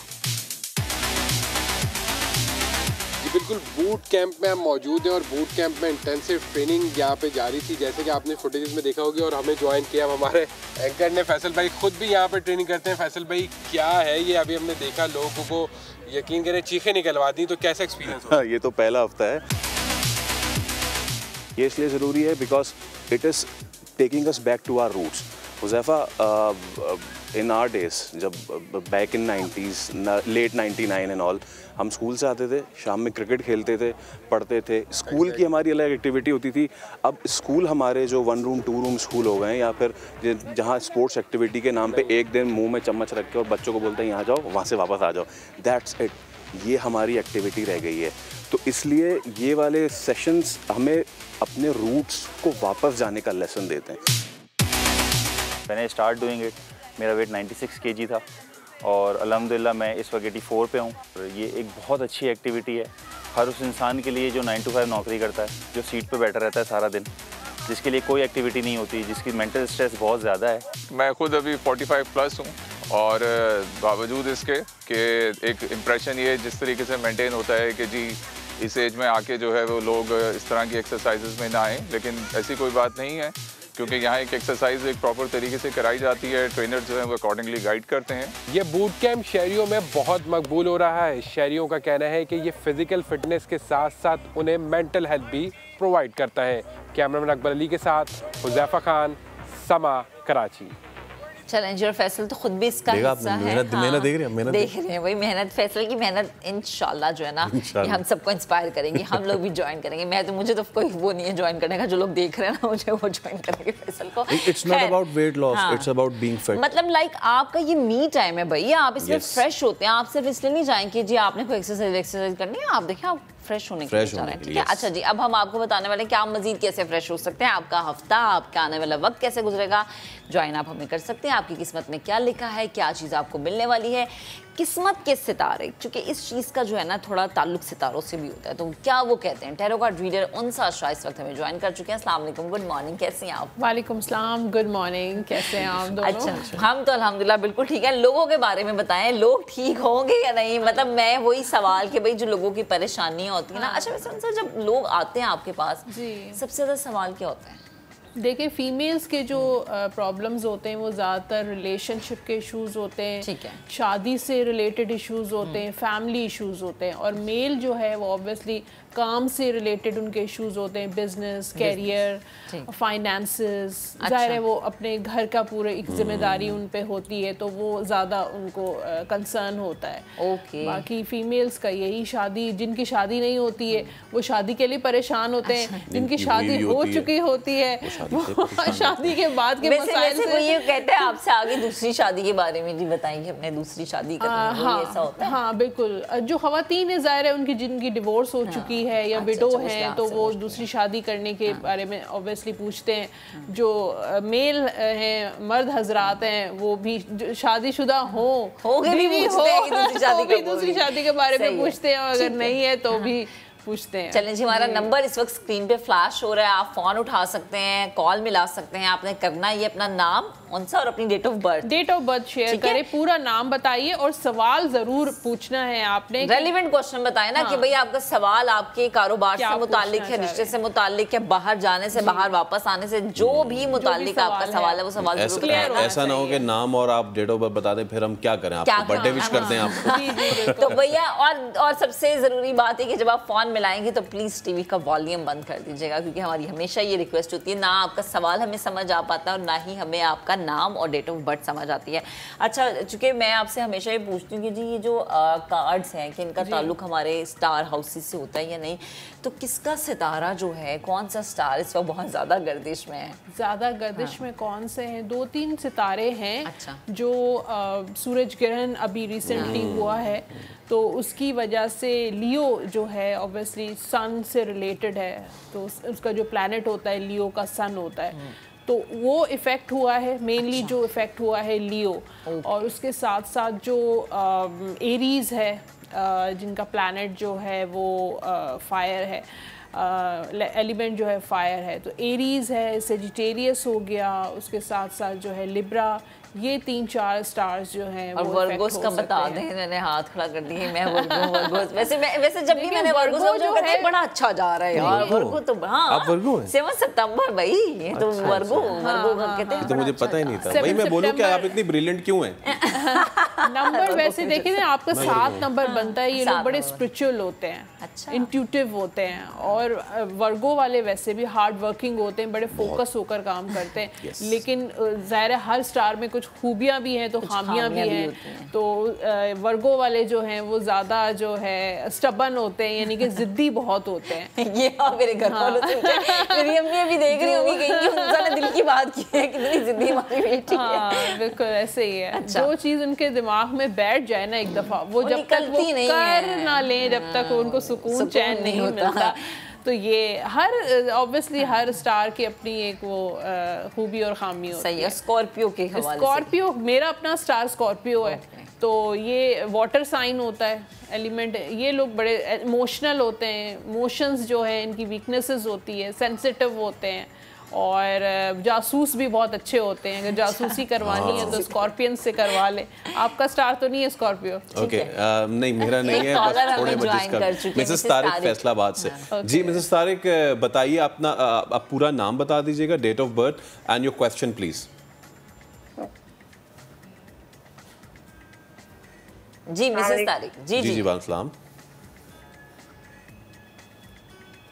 हेलो जी आपको आवाज आ रही है? वालेकुम सलाम, सवाल प्लीज कीजिए, क्या पूछना चाह रही हैं? बेटी के बारे में पूछना चाह रही हूँ। बेटी की शादी को 3 साल हो गए हैं, अभी तक औलाद का मामला नहीं है कोई भी। अच्छा, बेटी का नाम प्लीज बताइए। नम्रा।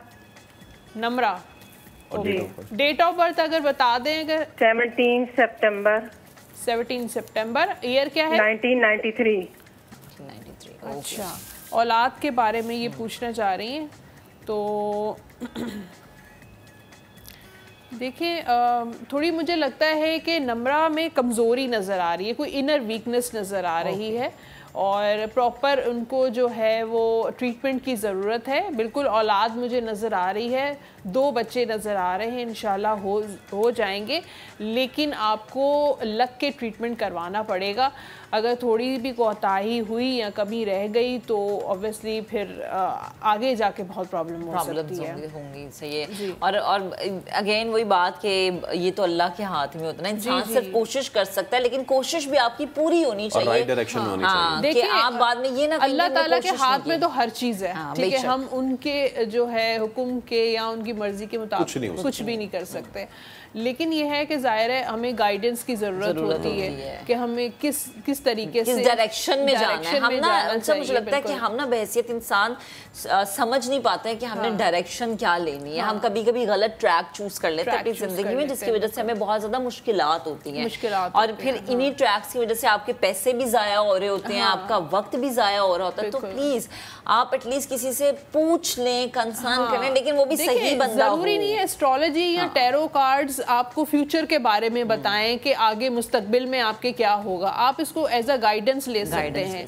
आप ये आपको गाइड कर सकता है कि किस तरीके से आप अपनी लाइफ को थोड़ी सी चेंज लेकर आ सकते हैं, पॉजिटिव डायरेक्शन में किस तरीके से लेकर आ सकते हैं। अच्छा उनसा अमूमन हमने ये देखा है कि बहुत सारे लोग ये समझते हैं कि अच्छा जी, जब आप कार्ड्स के थ्रू क्वेश्चंस पूछते हैं, मैंने ये चीज़ बहुत सारे लोगों से सुनी है, और चूँकि उन्होंने देखा कि आप हमारे प्रोग्राम में आते, तो मुझे कहा गया कि मैं आपसे पूछूं, क्या इनका कनेक्शन आपके हाथों की लकीरों से, या फिर ये कहते हैं कि जी आपके पैरों की लकीरें भी बताती हैं कि आपका सफ़र क्या रहेगा, आपके हाथों की लकीरें बताती हैं कि आपकी ज़िंदगी में मुख्तलिफ नॉलेज है। क्या है? देखिए, हाथों की लकीरों का एक अलग, ये उससे कनेक्ट नहीं है, लेकिन ये हमारे से नहीं है, ना ही एस्ट्रोलॉजी से कनेक्टेड है। मोहम्मद आबिद साहब हैं रावलपिंडी से। जी आबिद साहब, अस्सलाम वालेकुम, बताइए आपका सवाल क्या है सर?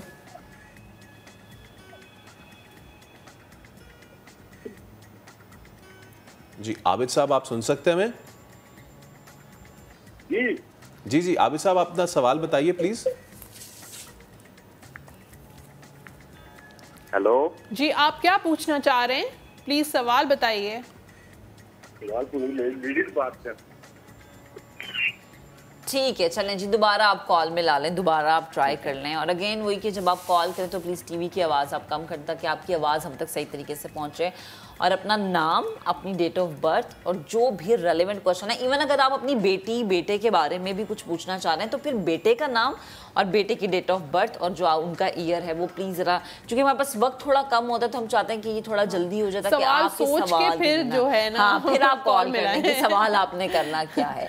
अच्छा, तो जो चीज़ हम जिस पे बात कर रहे थे, जी, हाथों की लकीरों के बारे में आप बात कर रही थी। जैसे एस्ट्रोलॉजी एक अलग है, न्यूमरोलॉजी में नंबर्स होते हैं, एस्ट्रोलॉजी में प्लैनेट्स होते हैं, टैरो कार्ड्स की अपनी फिगर्स होती हैं, हाथों की लकीरों का एक अलग इल्म है। तो हम बिल्कुल कनेक्टेड जरूर होते हैं लेकिन अलग अलग इनके। अच्छा, लेकिन जो आपके हाउस, जो आपके स्टार हाउसेज होते हैं, ये सारे इम्पैक्ट एक ही तरह से करते हैं, वो चाहे आप कार्ड्स के थ्रू पूछें या आप अपना जायचा बनवा के पूछें, वो सब कुछ एक ही। देखिए, आपकी किस्मत तो एक ही होगी ना, और मुख्तलिफ लोग जिनको जिस तरीके से नॉलेज है वो उस तरीके से बताएंगे। अब एस्ट्रोलॉजी में 12 हाउसेज होते हैं, जायचा होता है, जैसे बर्थ चार्ट बनता है, आपकी टाइम ऑफ बर्थ, आपकी डेट ऑफ बर्थ, आपकी प्लेस ऑफ बर्थ से मिल के कैलकुलेट करके और फिर वो एक बर्थ चार्ट बनता है। उसमें बताया जाता है मुख्तलिफ हाउसेज होते हैं। फर्स्ट जो हाउस होता है असेंडेंट होता है, सेकंड फाइनेंसिस का होता है। इस तरह 12 जो हाउसेज होते हैं मुख्तलिफ तरीके से बताते हैं कि कहाँ पे क्या चीज़ जो है वो है। और नज़र बद है, जादू टोना है, या सफ़र है, या हेल्थ है, तो हर हाउस जो है वो मुख्तलिफ तरीके से एक चीज़ दूसरा मैं आपसे ज़रूर पूछना चाहूँगा, दिस नॉट अबाउट मी, देखिए हम सबको इस वक्त हम दुआ कर रहे हैं हमारी टीम के लिए कि अल्लाह मियाँ किसी तरीके से कुछ बारिश हो जाए, किसी तरीके से हार जाए, मैं बता देती दिल की आवाज़, भारत हार जाए। हमारी टीम के कुछ कार्ड्स हैं, कुछ अगर आप हमें कुछ बता सकें। जी, मैंने मुख्तलिफ चैनल्स पे प्रेडिक्शंस की हैं, और पाकिस्तान इंडिया का जब मैच हुआ था तो बड़े अब सब लोग एक्साइटेड हो जाते हैं। तो टॉस की जो प्रेडिक्शन थी बड़ी मेरी सही हो गई थी, इंडिया ने टॉस जीता था।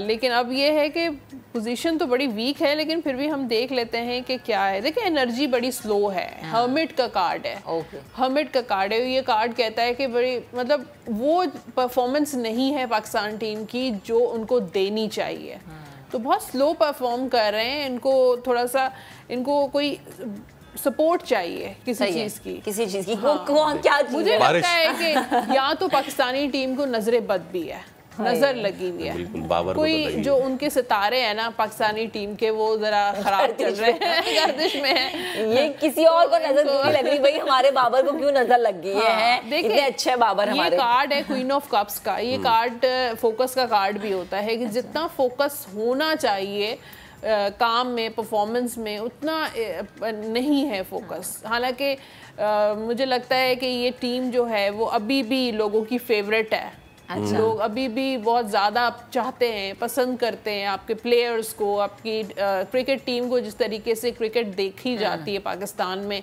अभी भी फेम नज़र आ रहा है। अच्छा, मुझे ये बताएं उनसा कि हम सेमीफाइनल में पहुंचेंगे, हमारे हैं इतने, हमारे क्या ये वाले कार्ड्स निकल ये निकला है कार्ड्स। अब ये उनसा के फेस एक्सप्रेशन ना कुछ ऐसे अजीब से हो रहे हैं क्या? हाँ, एक्चुअली कार्ड्स ऐसे आते हैं तो मैं खुद परेशान हो जाती हूँ कि मैं डिसअपॉइंट नहीं करना चाहती ना।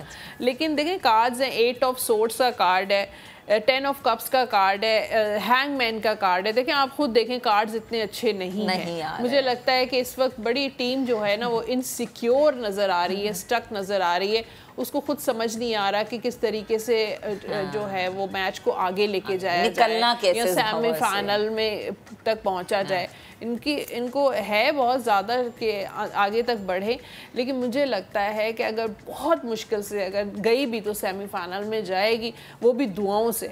आप जान से बिछा लो और दुआ करना शुरू कर दें कि अल्लाह प्लीज हमारी टीम सेमीफाइनल तक पहुंचे। लेकिन ये नहीं कह सकते कि फाइनल तक पहुंचेगी। अगर पहुंची तो बड़ा मुश्किल जो है सेमीफाइनल पहुंचेगी। अगर हम सब मिलके दुआ करेंगे तो शायद, या तो दुआ करने की बारिश हो जाए, दुआ कर ले भारत हार जाए, दुआ कर ले कि कोई मौजूद मजा हो जाए कि हम किसी तरह लगे जाए सेमीफाइनल। चले सेमी, देखें जो सिचुएशन बनी है इस वक्त, बहुत सारे लोग जो चाहते हैं कि हम सेमीफाइनल तक जाएं, वो अब ये चाह रहे हैं कि देखें नहीं जाएं तो बेहतर है, क्योंकि हमारी इतनी अच्छी परफॉर्मेंस नहीं रही। क्योंकि अकॉर्डिंग टू द कार्ड्स जो कि अपने सबसे पहला निकाला था, एनर्जी भी लो लग रही है, वो तो हमें लग ही रहा है लो लग रही है। फिर उनसे ये किसी की नजर नहीं है, उनकी अपनी नजर उन्हें लगी है, क्योंकि मेहनत नहीं करना चाह रहे वो। एनर्जी लो है, और लो है इसीलिए तो हम जिम्बाब्वे से हार गए। अब और क्या ही एनर्जी लो होगी। आपका बहुत शुक्रिया, थैंक यू सो मच साहब हमारे साथ मौजूद थी। तो जी सितारे और कार्ड्स क्या कह रहे हैं वो तो हमने आपको बताया। आज के लिए हम आपसे इजाजत लेना चाहेंगे, आपसे मुलाकात होगी कल इंशाल्लाह। अपना बहुत सा ख्याल रखिएगा, हमें दुआओं में याद रखिएगा। अल्लाह हाफिज।